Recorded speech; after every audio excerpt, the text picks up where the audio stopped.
Welcome to Living Free in Tennessee, where we talk about building the life you choose on your terms. Today is Tuesday, August 20th, 2024, and this is episode 941 of Living Free in Tennessee. And it's a Tuesday coffee show. And you see me alone here. That's because I've been talking with our guest all morning, and I think she ran away from the computer right before we were going live. So hopefully she'll join us as we get started. But if I don't start on time, what happens is Facebook loses the feed. So I wanted to make sure to get started on time. Anyway, today we're going to talk about the water. I've talked about the water a few times since I guess it was May or June when my life changed a little bit after being on the water for a couple of days. I had joint pain and body aches go away completely. So we'll talk about that. But I'm bringing Louise Milleman on so that we can talk more about the why, because I just knew that. I did not know why. And all I needed to know was that because I've been battling some of these symptoms for a really long time. So we're going to talk about that. And also, Louise is an off-grid diva. So you can ask us anything about her off-grid lifestyle or whatever else you want to talk about while we're on today. If you want to get a question in, put the word question in all caps and then ask your question, and I'll mark it so that I work it into the conversation later. Before we jump into the discussion, though, I want to thank our two show sponsors of today's show. Because it's Tuesday Coffee, the first sponsor is Hollow Roast Coffee. You can get great premium air roasted coffee, roasted to order and delivered to your door at hollowroast.com. Go there to check out all of the offerings we have. There's also K-Cups that have launched recently. And our second sponsor of today's show is Self-Reliance Festival. Self-Reliance Festival is coming just around the corner, October 5th and 6th in Kangen, Tennessee. If you want to grab your tickets before they go up again, now's a really good time to do it. Go to selfreliancefestival.com, grab your tickets before they go up on September 1st. And now I'm going to bring Louise into the conversation. So here's Louise coming to us from her off-grid farm. Louise, how's it going? Hi. It's been a little bit of a crazy morning, but hey, we're here and it's good. Yeah, I was talking to her and then she disappeared, and I'm just going to start the show and do all my intro stuff anyway. So it was perfect timing. Perfect. What's this hairstyle you have? Is that all in a bun or? I got half in the bun. I got half down. I got some funky, fancy earrings. You have a baby. And a baby. Yeah. Yes. All right. Well, I told everybody we're going to talk about the water today, and I know a lot of people have been curious about it. I've had people both make fun of me for getting into a Kangen water machine, as well as ask, like, why would you do that? Because it seems like counter to, and I was like, well, because I felt better. But before we talk about my story, like, tell us who you are and what made you go all in on having hydrogen water in your life.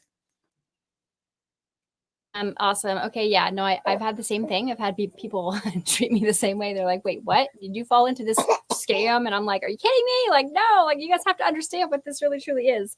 And I'm just somebody who I've been in the health world now for, a little over 10 years. Like when I became a mom 12 years ago, like I really started. It's okay. We're going to see if we can.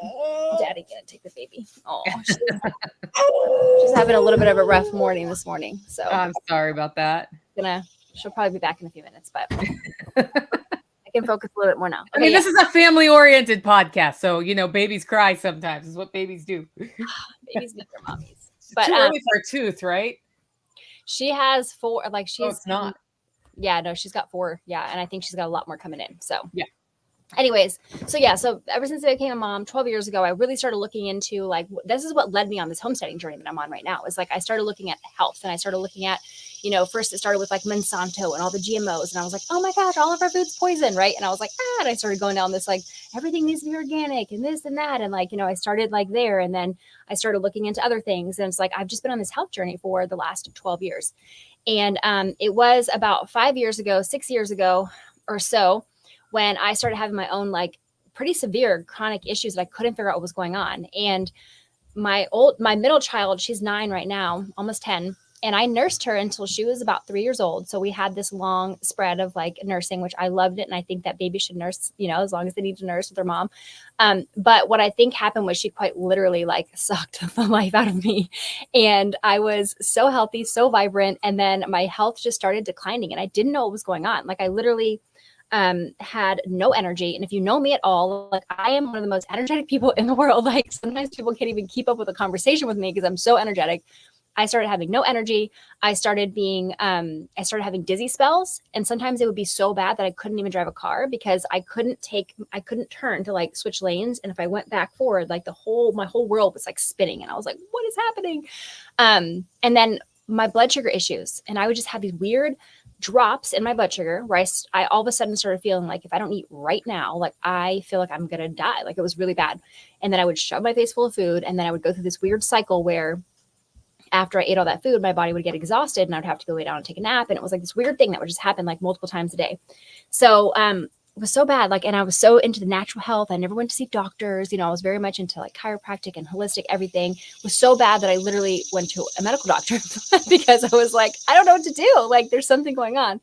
And they were like, you're just a mom. Like you're just tired. Like it was a joke, which is why, anyways, I won't go into that. But I ended up figuring out like on my own, I was severely chronically dehydrated. And once I started drinking this water, like I'm not ever going to say that water cures, water heals. That's not what I'm saying at all, because what this water is doing, like our bodies are designed to do that themselves naturally. Like our bodies are designed to, they want to thrive. Like they do. Our bodies are miraculous and they do incredible things just to make us feel good every single day.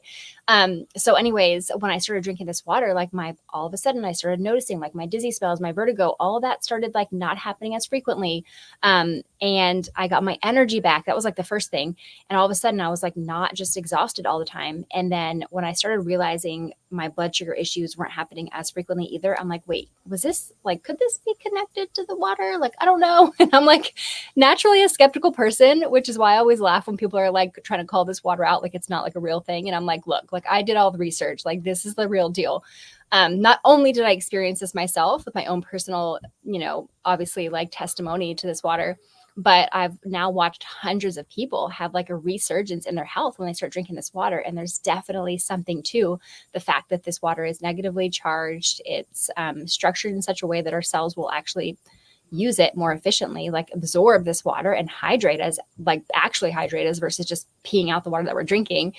And then of course there's this molecular hydrogen, and that's really what 95% of the health benefits are coming from, the fact that we have molecular hydrogen in our water, which is just absolutely incredible.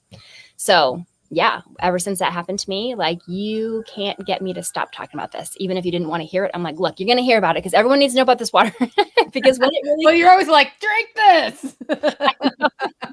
You'd run around Self-Reliance Festival. Here's some water, Nicole. yeah, because I'm like, once people start drinking the water, and of course, like just having like a couple sips of it here and there, like you're probably not going to notice this life-changing experience. It's really not until you start like drinking the water. And I even know people, like there's a chiropractor I work with in California. I work with a lot of healthcare professionals. And, you know, he's already really healthy. He's already on this, you know, like you look at the guy, he's like super fit. He like eats really well. He's, you know, all the things. And so he starts drinking Kangen water and he's like, I don't really notice that much of a difference. And I'm like, well, I don't really think that you had much to notice. Like you already felt pretty good. Right. And so then he went on a vacation for 2 weeks with his family and he was like, oh, now I know what you're talking about. He's like, after I didn't have the water, he's like, I started noticing like even his digestive system. He's like, usually I don't have any problems down there. And it was like, he was talking about how like he couldn't wait to get back to his Kangen water because his energy and his digestive was one of the things that he noticed too. So sometimes it's like, even if it's not this immediate effect where like you don't have something like immediately happen to you, like this crazy story, because some people do have crazy stories. And then some people are just like, yeah, I just, you know, feel a little bit better here and there, like whatever. But even if you don't have that, like when you stop drinking the water, definitely people start to notice like, oh no, like this is different. Like there's something different about this water. Yeah, there is something different about it. And I was never on it long enough to notice until this year. Like I would have some here and there at Self-Reliance Festival, and I'm chronically dehydrated at Self-Reliance Festival because I run around and don't drink water all day. And so it'd be like I get 2 cups of water all day, which is dumb. And then feel terrible and be like, yeah, I'm dehydrated. So of course I feel terrible. So that's interesting to hear. It's kind of like Your story is kind of like, or that chiropractor story is kind of like farm fresh eggs, where you get chickens and you get your first eggs and you eat them and you're like, yeah, those are pretty good. And you eat those eggs for 6 months and then you go on vacation and you stop at the Waffle House or somewhere and you order eggs and you're like, what are these? Right. And that's how I knew farm fresh eggs were great. I didn't notice it when I had my first egg. Like, I knew it was good and it was probably better than other eggs. But when I went back to store eggs after farm fresh eggs, that was a huge eye opener for me. And then for me, duck eggs were the same way. It wasn't like, wow, duck eggs are so much richer than chicken eggs. It was like, oh, chicken eggs aren't as rich as duck eggs now that I've been eating duck eggs for half a year or so. Right. Yeah. My story is that I'm of an age where we women transition called menopause, and like perimenopause through menopause has been a time where if I eat food, it goes straight to my hips. And like, I've never been a super skinny person, but I could basically eat a reasonable amount of food and some junk food if I wanted to. And it wasn't like a huge 300-pound deal. Well, that changed. Alcohol started affecting me so much that I rarely drink. Like, I might have a cocktail here and there, but I don't. Like, I used to have a cocktail every day. Sometimes two. And yeah, I can't do that anymore. And the biggest thing was that my joints and muscles started just hurting all the time. Like, just not just when I wake up and then I creak out and stretch and I'm okay. No, like all day long, it would feel like I have the flu. When you have the flu and a fever, like your joints hurt, like back here, my jaw would hurt. Particularly the back area and the knees. And I actually have a doctor who, when I complained about the beginning of this a couple years ago, did a bunch of blood work, found vitamin deficiencies, and working with him, I felt a lot better. But in the last, starting last October or so, it's been rough. And as a result of that, I haven't been as active as I usually am. And then some weight has come on, and then your joints hurt more. And so you don't want to move as much. And, it's like this cycle that started happening. And when I would talk to anybody about it, they're like, yeah, it's just, that's what happens when you get older, or they'd, I looked at a lot of different things, and I had just accepted that I had to push through the pain all the time. That's where I was. And I drove my camper. I think it was actually a 14-hour drive, 12 to 14-hour drive from here to Kansas for Midwest Preparedness Project. And my options for water there, and I forgot to pack water because I always bring my own spring water because I also hate not having my spring water. I totally understand, like, going out into the real world, native world, and drinking native world water is awful. Yeah. So I just have these like glass bottles full of water I usually bring everywhere I go if I can. And I forgot them. I had 2 empty glass bottles of air with me. and then I stopped, and I was going to buy some like store water in plastic bottles. And I forgot again, like, whoop. And I'm like texting the event organizer. I'm like, if somebody goes to the store, just have them give me 2 gallons of water, because drinking city water is one of the worst experiences I can think of. Like, it just tastes so bad. And there's like all that treatment chemical in there. And I haven't been on that kind of water I've lived here for 17 years, and it's not city water. We'll just put it that way. And I grew up on well water. So like most of my life, except for like that, left the well water and went into the city living that I did for about 15 years of my life. Other than that, I've been on natural water sources. And it's made a huge difference because I like how water tastes. I actually drink water. Like, I know so many people who have to hide the flavor of water with like fruit and lemon and all this other stuff. And they tell me that, and I'm like, water's delicious.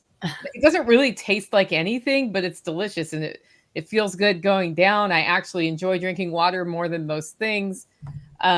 But I think it's also because I've been on great water. Well, I get to this event, and there's Kangen water there, and there's city water there. And the event organizer's like, can you drink Kangen water? I was like, yeah. And they're like, oh, just hit the Kangen water. So for 2 straight days, I'm drinking Kangen water. I arrive after this 14-hour drive.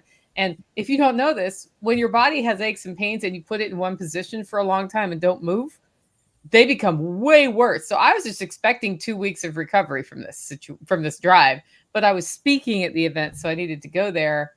And by about halfway through the second day, my aches and pains were completely gone. Wow. And I was like, I think it's the water. I think it's the water. And then I got back and I asked you like how much the machine was, and then I fainted, and then I bought one. That's pretty much how that happened. But so then people are like, why does it work, Nicole? I don't know. I know that there's it goes through electrolysis, right, in the machine, and that positively charges, right? Yeah. The ions, and somehow it changes it so that the hydrogen is activated. And like, so tell us what really happens there.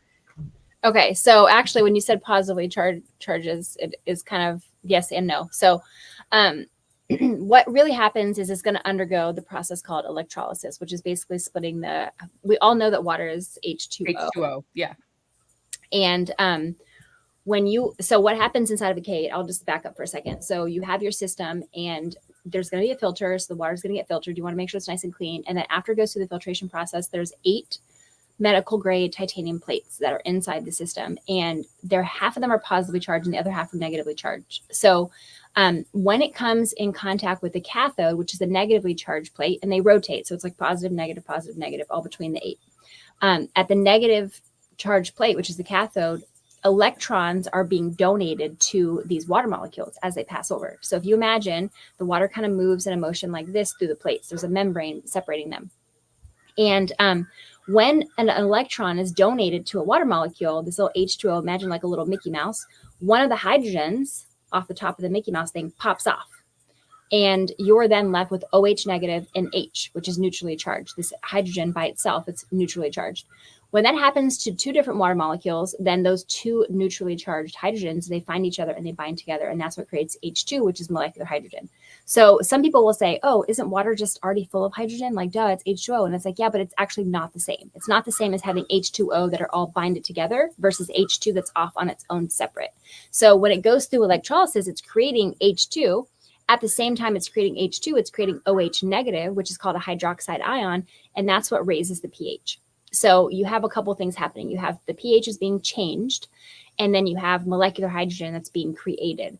And when these systems were first designed 50 years ago in Japan, they didn't know about molecular hydrogen back then. Like, they thought that the reason that everyone was having such a resurgence in their health and all these benefits were happening, they thought it was because of a higher pH water. And they thought, oh, alkaline water. And it's like, actually, yes, there's some benefit to having pH controlled water, but it's actually not the most health benefits aren't coming from that. And like really like a small amount of the health benefits could really come from that. Like, you can absorb the water more efficiently, like I mentioned earlier, and the pH can affect how much water is absorbed by your cells and all that stuff. But really it's the molecular hydrogen that's doing like the majority of the aiding of all the things in your body. So molecular hydrogen is it acts as an antioxidant within your body. So it's like you're literally drinking water all day long, like that you have to drink anyways. Like, we all have to drink water, like whether we like the taste of water or not, like we all have to drink water. Like, so much of our body is made up of water. Excuse me, especially if you're like a homesteader, like, you know what it's like. You're out there sweating all day long in the garden, taking care of the animals, like not even humans, like animals need water to live too. Like, we all need water. So you have to drink it anyways. If you have water that you're able to drink all day long with molecular hydrogen in it, you're literally sipping on water that is acting as an antioxidant in your body, fighting off free radicals, helping you fight the oxidative stress that's happening in your body, because that's what most of illness is going to come from. It's like your body has now had too many free radicals and it doesn't have enough antioxidants naturally, because we do create natural antioxidants in our body. But at some point in our world, like, we are no longer able to, like, our world is just a toxic mess, right? Like, we're like, even if you like grow all your own food, you live off grid, you do all these things, you have like, you can try to do the best that you can possibly do, but like, you're like, our world is just still like very toxic, and like our food isn't full of the nutrients it once used to be. Even when we're growing it ourselves, I mean, we really have to like work with the soil. We have to grow the soil before we can grow the healthy food. Like, there's so much that goes into this. So, while we're working on all of that and we're doing all that, we also can be giving our body what it needs in a simple way, which is, molecular hydrogen. So that's essentially how it works. It goes through the water system. It goes through electrolysis. And when it goes through electrolysis, it creates this molecular hydrogen, which acting as an antioxidant is just one of the ways that's it's doing what one of the things it's doing for our body. It's also aiding in the production of energy. So it's the smallest molecule in the world. And if you compare it to like a couple of other, like if you compare it to different antioxidants, for example, you have like, let's say vitamin C. Vitamin C is a pretty popular antioxidant. You can either, you can eat some oranges, you get lots of vitamin C, but also some people will take it as a supplement. The molecular weight of vitamin C is 176 Daltons. So imagine like, well, I can't even tell you how to imagine that because I don't know how you would even imagine that in your head. But if you think about molecular hydrogen has a molecular weight of 2 Daltons. So if you think about how tiny that is compared to vitamin C, it's so small, it literally can get anywhere in your body, including crossing the blood-brain barrier. And so it's able to go in and neutralize some of the free radicals that other antioxidants can't necessarily do. And it's also selective, meaning that it doesn't just go after like all the free radicals in your body, because we do naturally create free radicals as defense mechanisms within our body, but it's actually targeting the most harmful ones, like hydroxyl radical, which is going to cause a ton of damage in our body. So it's doing that. It's creating energy at the mitochondria because of how small it is. It's able to actually get in at where your energy is created. It's aiding in that process. It's donating electrons to the electron transfer chain within the mitochondria, which is actually helping us produce energy. Some people will tell me like, oh, I got one of the first things they noticed is like, I got my energy back. That was me for sure. And they're like, I don't know if it's the water. And I'm like, oh, it's definitely the water, because before I understood the science, like I also had my energy my energy levels improved. And I thought, maybe it's just a coincidence.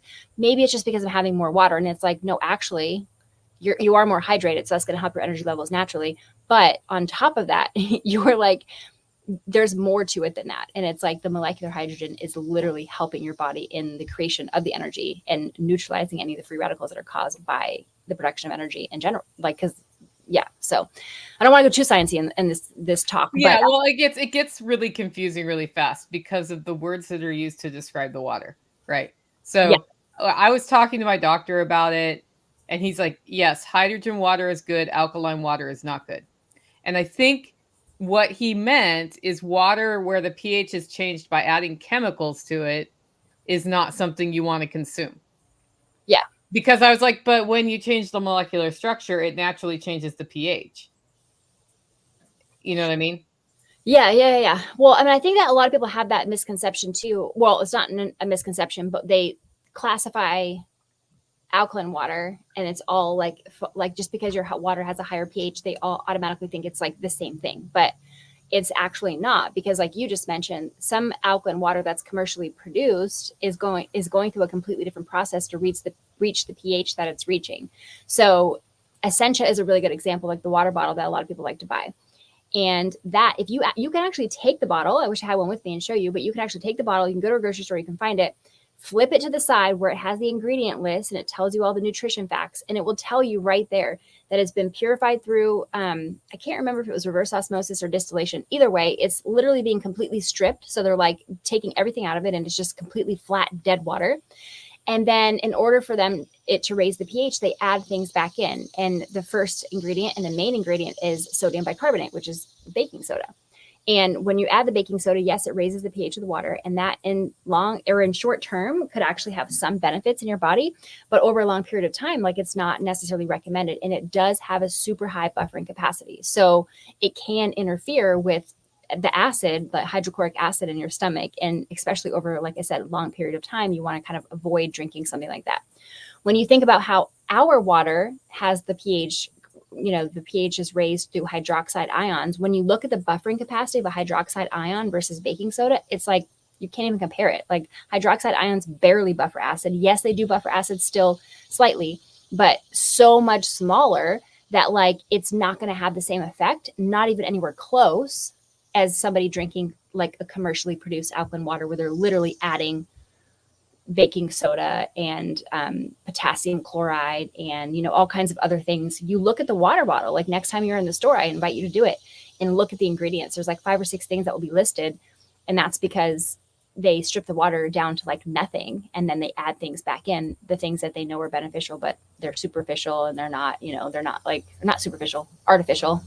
And so it's not going to be the best option in my personal opinion. So the crazy thing about the machine is you get it and it comes in like a box with all these pieces and a manual that's frankly hard to read. And it's confusing. And what y'all have done at the Kangen Water Collective is you send a packet out that you're hoping will get there at about the same time. So Yes. that when you open the machine, you can like read your getting started guide. And what I didn't know, because I like literally, I had felt so bad and it had so quickly made me not feel bad. I didn't care why. Um, I'm going to save your question for later, Carson. Anyway, I read that booklet because it's like clearly laid out. Here's all the different uses you can use it for. Here's how you do that. Which good job on that, by the way. I know you guys. I'm sure you guys put a lot of time into that. Thank you. I had no idea like you could use like changing how strong of water you make. You can use it for wound care. You can use it to clean your laundry and not use laundry soap anymore. You can use it to wash things off vegetables you bought at the store. Like, let's talk. What do you think are like the top 3 or 4 other ways to use the water that comes from the machine that are like helpful in people's lives? Yeah. It's so funny because we were at the Self-Reliance Festival one year, and I think I was speaking that year or I was emceeing. I don't remember, but Dave was the one manning the booth, and he's at the festival and he's talking to everyone about the molecular hydrogen, and he didn't have that many people that interested. And then he went and got a greasy pan from the back in the kitchen, and he pulled out the 11.5 water, which acts as a degreaser. It's an oil emulsifier. And he starts showing everyone that walks up. He's like, look, it like cleans like all this, bacon grease off the pan. And then all of a sudden everyone was like interested. And he was like, it was just really funny that, the guys that he was talking to, like that weren't as interested about molecular hydrogen, were all of a sudden like, whoa, this is really cool. We can reseason our cast iron with this stuff. Yeah, we can clean our engine with this. We can do that. Like, so many things. So on a homestead, I will say, so there's different ranges of water that go all the way from 2.5 pH, which is actually considered hypochlorous acid, all the way up to 11.5 Don't pH. drink the 2.5, guys. Don't drink the 2.5.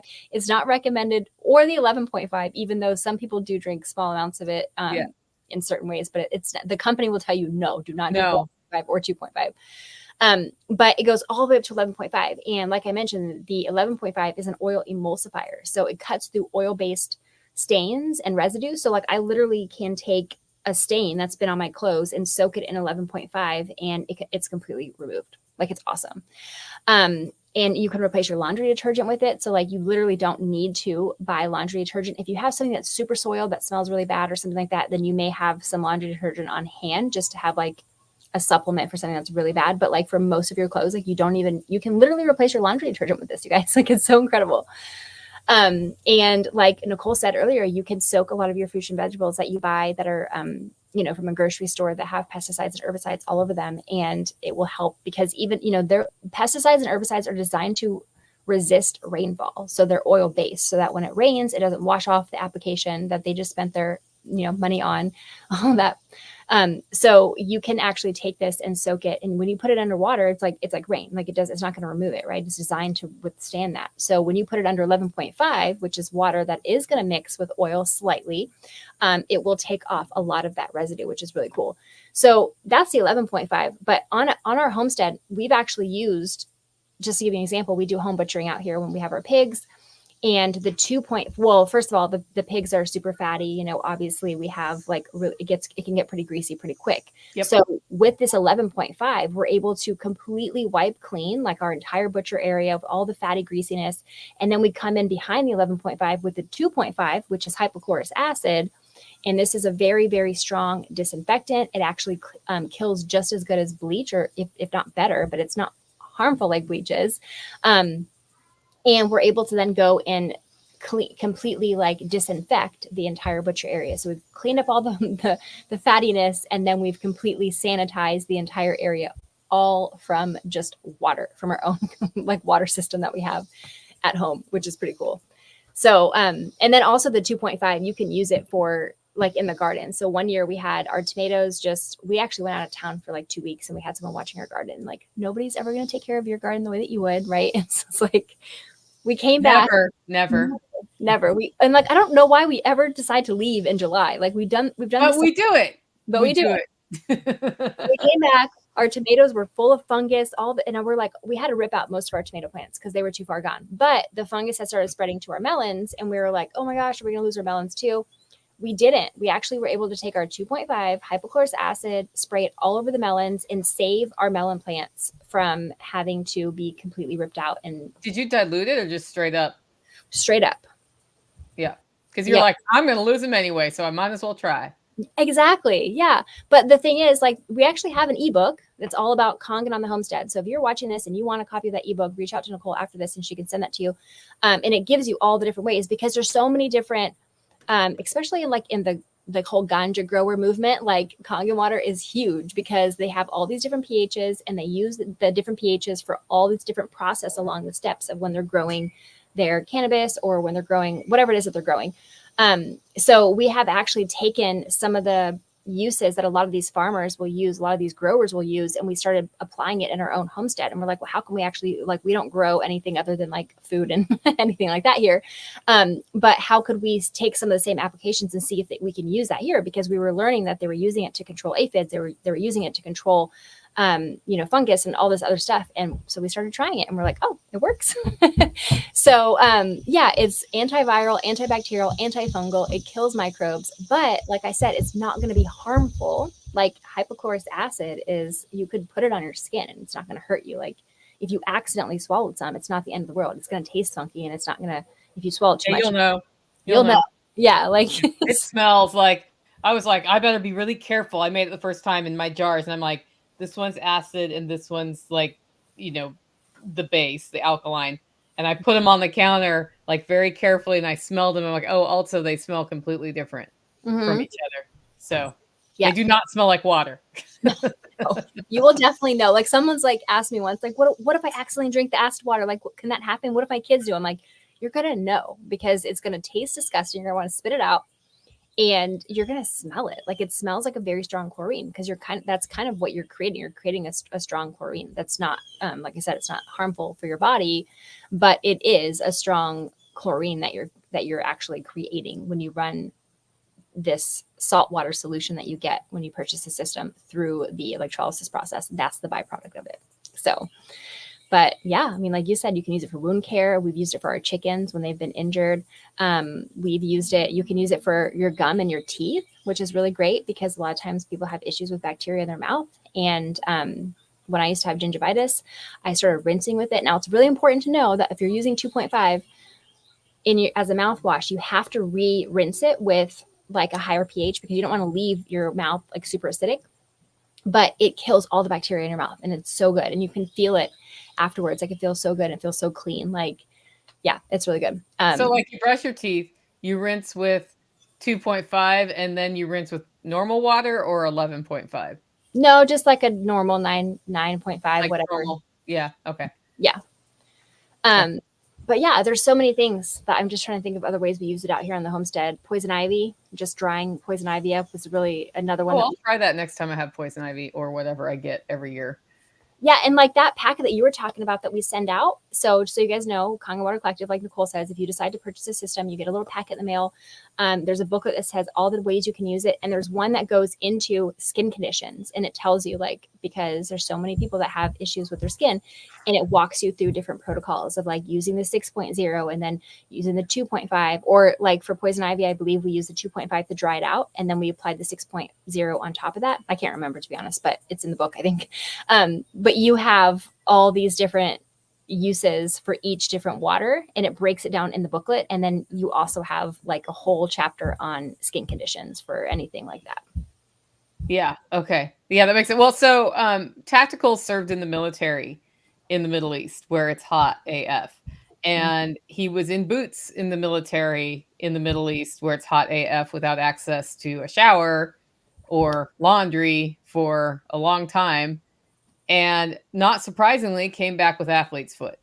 Yeah. And he, I'm not that engaged with his feet, but I know that he complains about it, and it's better and worse sometimes, but he'll run around barefoot, like trying to dry his feet out on the homestead because of that issue. And the first thing I saw in that book, it was like you put the 2.5 in a spray bottle and spray your feet several times a day, and it can help with the foot fungus. So we'll be testing that. I know when I read about the laundry, I was like, sure, it works. And so then I took like tactical redneck clothes, which are clothes that have been out on the homestead on the hillside in the sun, moving sheep. So there's like animal smell, there's sweaty smell, he smokes, like all of these things smells in these things. I'm like, it's not going to work because like sometimes I wash his clothes twice. That's how bad it is. So I try it and I'm like, sure, it'll work. And at the end, and I smell like right up in the pit. I'm like, oh my gosh, it worked. It actually got the smell out. So I was pretty surprised by that. And true, like some things I have needed to add a little soap to, but in general, that's why. So I went through like that supplemental, like that saline water or whatever really fast because we do so much laundry here that it was like laundry. Like I have more acid water than I know what to do with because laundry. Right. Because I need the other one. So yeah. And what Nicole is speaking about too is like when you select to make the 11.5, you're also making the 2.5 at the same time because there's two hoses from one of these systems. Like there's actually the alkaline hose comes out the top and then the acidic comes out the bottom. So as she's going to select 2.5, which is creating the hypochlorous acid, that's when you collect the 11.5. So if she's making a ton of 11.5 for the laundry, then she's also making all this 2.5. And it's like, what do I do with all this? I didn't know I could spray it on my plants. The other day, like I think it was in the LFTN Telegram group, somebody was talking about how it rained like 3 inches in a part of the country where it rains about 9 inches a year. And he's been having trouble with fruit set on his green beans, which is just watering with water, right? He's like, man, rainwater makes all the difference. We had some thunderstorms come through and somebody said, well, so the lightning, the electricity is charging the ions. And that's better for the plants. And then the plants are responding to that. And I immediately thought, isn't that exactly what's happening in my like water system? Yes. Like, I basically have a tiny lightning machine in my house. Yes. And so I was like, well, that's the first example from nature. Because I'm like, okay, so this is cool. But where does this ever really happen in nature? Like, where would I find hydrogen water in nature? Has anybody ever like tested rainwater or gone down that whole world of when there's a thunderstorm, how does the water change that comes out of the sky? No, I don't know about that. That's a really good idea though. Like I know the other day we were on a lake and it was getting ready to thunder and lightning and like we were trying to get off the lake as fast as possible because we were like out there like trying to wake yeah. Lightning coming, like, let's go. But we did make a joke about that. And we're like, at least we'll have a whole lake full of electrolyzed reduced water because if you're like, that's what the medical technical term for this water is, by the way, for anyone that's watching and doesn't know, it's called electrolyzed reduced water. And Kangen water, which is our brand, that's literally just the brand. Like any water that comes from an ionizer that puts electricity to the water, that's called electrolyzed reduced water. And you'll hear a doctor called Dr. Michael Donaldson that talks about he's the one that brings up this. He's like, literally, like when lightning strikes a lake, you're creating what we're creating in our sink. And so I don't know if he's ever done an actual test on that water, but what I would think is because if you're the lightning striking a big lake, I think that the concentration might be so much lower that maybe you wouldn't have effect, but maybe not. I don't know. But I do know that in nature, when I first started looking this up, that's the first thing I thought too, because I'm like, I'm always pushing everyone to go get it in nature first if you can, because anything in nature is going to be better than anything man-made. Even if you have these like really cool like scientists in Japan that are like ahead of the game on like the health hacks, like anything in nature is like best. But really, when you think about the reason that this water system was even created, it was inspired by nature. And there's a place in Pakistan called Hun Valley. And there's a couple places all around the world, actually, that there's like these water, I don't want to call them a spring because they're not always springs, but there's like these locations where this water exists. And a lot of people call it like holy water because they don't really like before science was really fully understood, like they didn't know what was happening. They're like, oh my gosh, this water's blessed. It's holy water, because people would go to these places and they would go and like bathe in the water. They would drink the water. Oops, lost Nicole. Oh, she's back. Oh, no, I'm here. Okay. They would have these like miraculous healing experiences from this water. And like literally people were going in saying like they had pains all over their body, and then they would drink this water and they would feel better. And like before they even really understood, they're like, okay, how could this really be happening? Lourdes, France is a good example of this. There's a place called Lourdes. Nordna, Germany is another good example. The Hunza Valley in Pakistan. There's a couple places in Japan. There's one place in Mexico. Anyways, when they actually started understanding the benefits of water and the science started coming out, and they went to these places and tested this water, they started realizing, wow, this is water that's full of molecular hydrogen. And it's also mineral rich. So that's another part of it. It's not just mineral rich, but it's also not just molecular hydrogen. It's both. It's full of minerals and it's loaded with molecular hydrogen.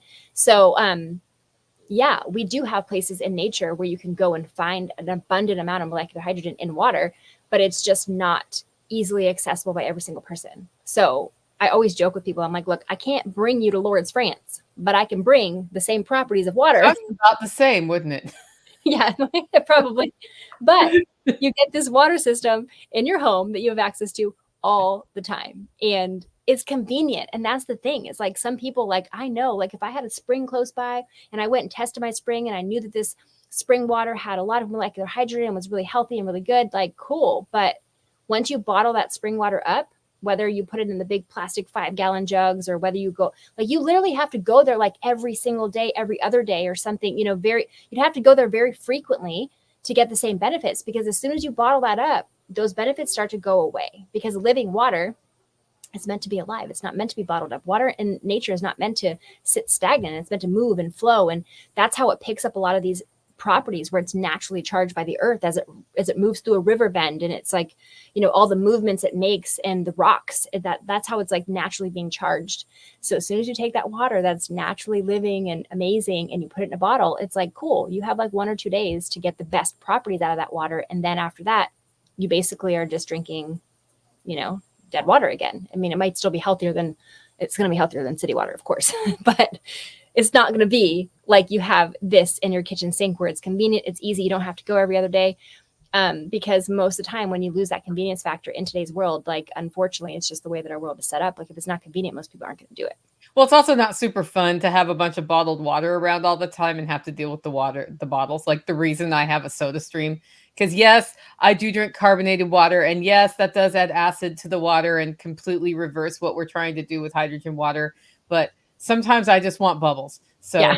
Sawed off. Anyway, I saw somebody like fighting to the death on one of the Kangen pages about carbonated water. I'm like, listen, if the person wants carbonated water, whatever, let them have their moment. But I used to have like all these cans of fizzy water all the time. It's like, I got to deal with the cans. I got to buy it.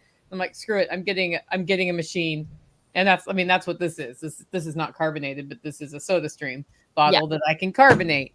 And since getting the Kangen machine, I actually drink less carbonated water because like some of my cravings go away. So like the carbonated water craving for me is a replacement for soda and beer.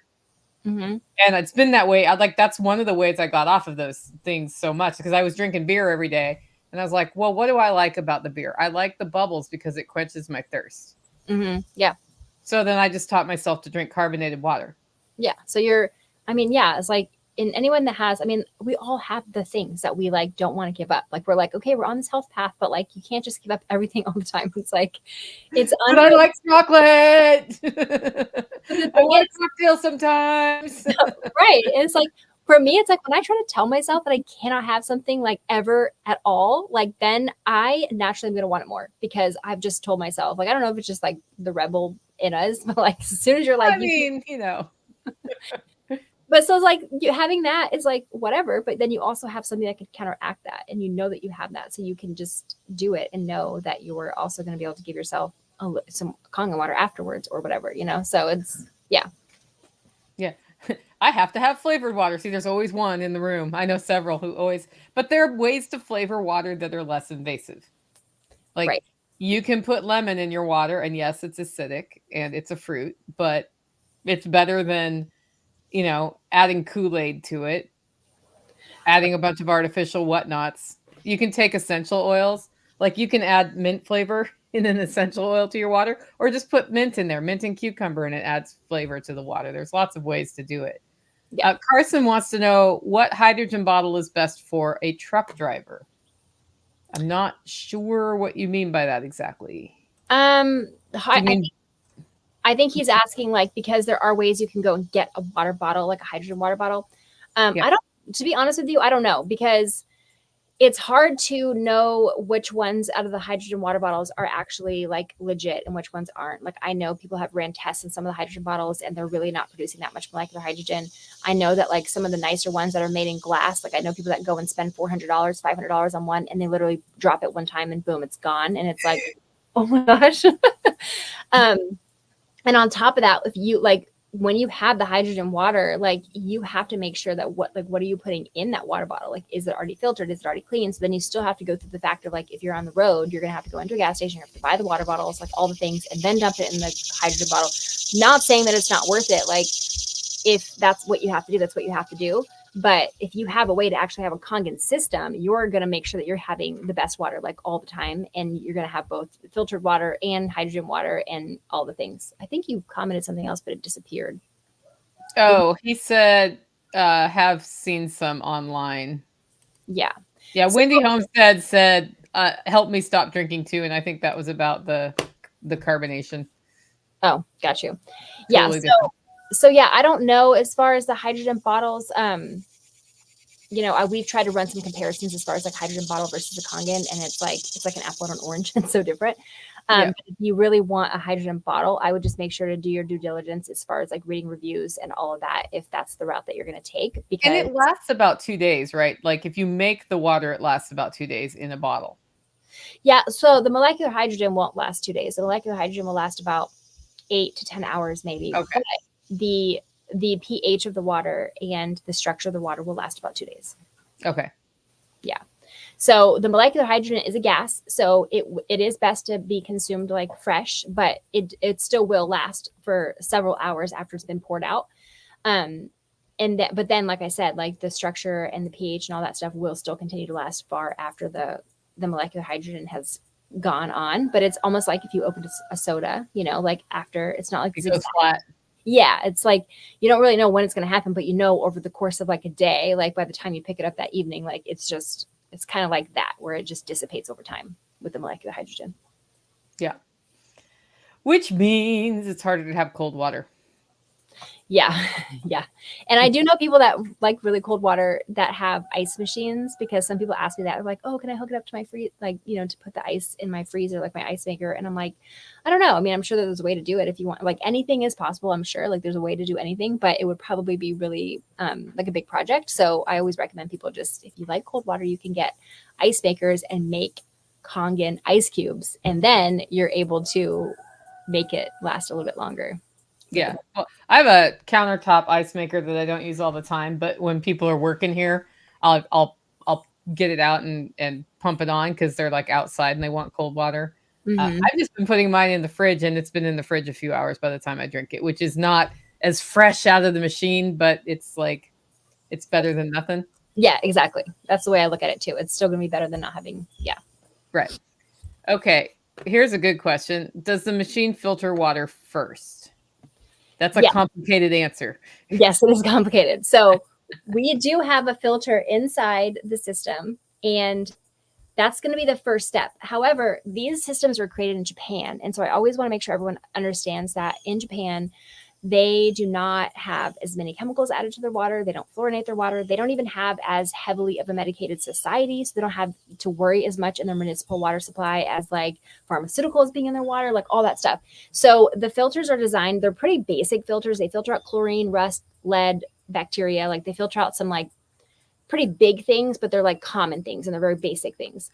They don't filter out things like fluoride, for example, which is very hard to get out of water, by the way, because it acts more like a mineral than it does a contaminant. But fluoride, they don't filter out the heavy metals. They don't filter out pesticides and herbicides. So we recommend, depending on your water source, like if you're on a well, a lot of times you don't even need an extra pre-filter, depending on your well, because sometimes your well is really not great water. And then sometimes it's like the best water ever.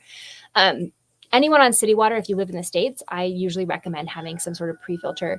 But just depends on your situation. And so we will actually help work you. Like if you're someone who's like, I'm thinking about getting one, I want to invest in this. One thing that you will know is that we will always support you through all that. You can ask us the questions. We'll help you get set up in the best way possible.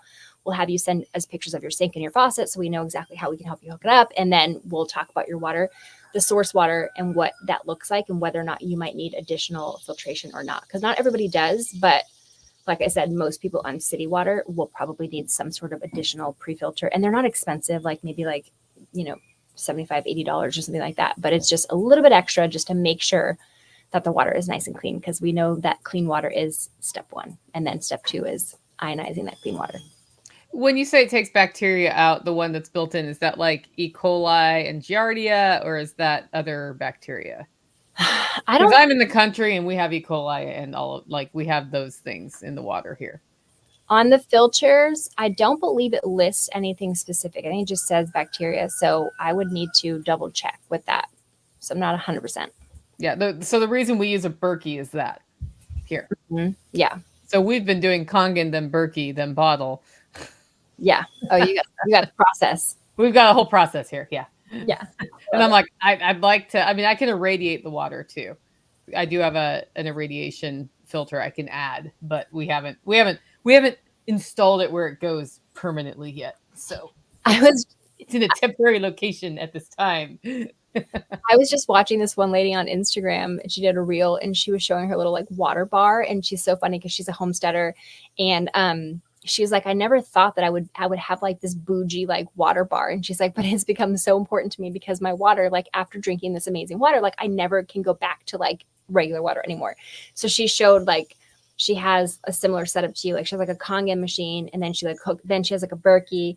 And then after the Berkey, she had, I don't even know what the other things were. There was like 3 or 4 other little things. And she was like showing all this stuff. And I was like looking at it, I was like, wow, that's commitment right there. Like that's dedication to your water.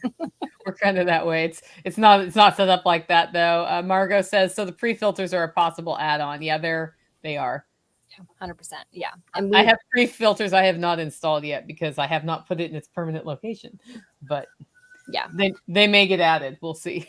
And I will let everyone know that's watching this too. Like I'm someone who loves to travel. And before we actually owned the land that we own now, before we built our homestead out, and well, we're still building it actually, but whatever. Are you ever really done? All the homesteaders know it's always in progress. We were a full-time traveling family. And so we literally didn't have a home base. We traveled for almost 4.5 years. And whenever we were stateside, we lived in our camper. Whenever we were traveling, we were just off traveling the world. And when we invested in a Kangen system, we started taking it with us. So our K8 is so easy. It's so portable, and with the pre-filter. So I've taken mine to Mexico. I've taken it to Nicaragua. I've taken it to Costa Rica, Puerto Rico. I just took it to Japan. Like I literally unplug my K8 from my kitchen. I make sure that the water is dumped out from the filter, because there will be residual water in the filter that just kind of like sits there. And I dump that out in the sink to make sure that there's no water that's going to leak in my backpack. And then I put like towels around it or clothes or whatever, because I also like to pack really light and make sure it's cushioned. And then I put it on my backpack, and I literally take it with me anywhere I go. Like it is so cool. And then I have the little pre-filter that's like, it's kind of small, and it just sits right into the backpack too. And I've hooked up, like people are like, oh, you can't drink the water in Mexico. I'm like, yeah, I can. Like, yes, I can. Pre-filter, Kangen water, boom. And I never have to, and it's not even about like not wanting to buy water in Mexico or anything like that, like the bottles. Like for me, it's like when I walk by the gas station in Mexico or like a convenience store, and I see all the water that's sitting out in the sun that's been beat down, and everyone's like, the only water you can drink in Mexico is bottled water. And I'm like, do you understand that this water is literally sitting in this plastic that's being beat down on the sun? All the chemicals are leaching into this water bottle. And I'm like, all these micro plastics and nanoplastics. And I'm thinking about, and I'm like, no, like I would rather just have my Kangen with me and, fill up my water bottles before we leave our hotel for the day, and like be good to go. So just know that, like, yes, pre-filters or add-ons are options. And for anybody, like, depending on your unique situation, if you're someone who's not got a permanent situation yet, and you're like, well, can I move it when I go? Yes, 100%. You can literally move it with you by the day if you wanted to. So yeah, it's easy. Yeah, the majority of the questions I see is like, how do I hook up to this faucet? How do I hook up to that faucet? And I'm like, I totally went through that phase. Mm-hmm. There was a faucet audit in my house. Like, which faucet can I easily hook this up to? Because I know I can hook it up to any faucet, but easily is the key word. Yeah. Right. So Yeah. but it will have its place of honor in my prep area eventually when the prep area is done. Yeah. And if you're somebody who's thinking about investing in one of these, just know that, like, you know, when you go back to Nicole and you want her to send you, because she has her own unique link that she can send you that you can purchase directly from her, we will support you through that. Like, if one of the first questions I ask is, what does your sink look like? Send me a picture of your sink and your faucet. And then we can tell you, like, based on just looking at that. Like, we've literally helped hundreds and hundreds and hundreds of people get these into their homes. And there has yet to be a faucet that we haven't made it work for. Sometimes we got to get creative. Sometimes we got to figure something out. But like, we have always, there actually was one person that had like a square, and it wasn't even their main setup. It was like they were traveling, and like that was the one that we were like, it was a square. Like, we didn't know what to do with that one, but we literally hooked up or helped hook so many people up. So if you're wanting to invest in one of these, we will be able to find a way that will make it work for you. And we also help you figure out the pre-filtration system, and all that stuff is all, like, you will have a lot of support if you decide to invest in one of these. Awesome. Okay. Well, I know we're getting towards you have a call coming time, right? Yes. So, thanks for being on today, guys. I didn't think I could really explain the water. So I'm really glad that Louise made time for that, because I learned a lot today. So thanks for that. And now I'm going to have to go down the rabbit trail of rainwater that's gone through lightning, because I'm very curious. I'm sure there's stuff out there about it. So now I'm going to start looking. So anyway, fill me in whatever you find. I want to know too. Yeah, cool. Ernie says, could you use it to treat your freshwater tank in your camper, and how? I mean, I don't know how, like, you could use the 2.5 to disinfect the camper, like, storage area with the water. Yeah. I don't know if you could actually, like, put that water in there, and then the 2.5, like, you probably would need a large amount of it to actually, I don't know. That's a really good question. I'll ask my husband that, and then. Yeah, well, and I don't know if he means like sterilize it or treat the water on the way back out of the tank. I guess so I know you put in the tank. Yeah, like, I know you could sterilize it with that, but I don't know if you could, like, treat the water while it's in there. But I don't think that you would need to, because once it came out, it would go through your pre-filtration system. Filters. Yeah. So you wouldn't need to do that. Yeah. Cool. Okay. Well, guys, if you like the show and want to support the work we're doing here, you can do it in two ways. One, get your coffee at hollowroast.com. Two, consider becoming a member. Head over to livingfreeintennessee.com to find out more. And I hope you got a lot out of this from Louise. If you want to know more about the water, just fill out the contact form at livingfreeintennessee.com. I've got a Kangen page that's going up right now with just some more about the water. But if you're interested in it, just let me know, and we'll, like, loop you in over at the Kangen Water Collective. Anyway, with that, guys, go out, make it a great week.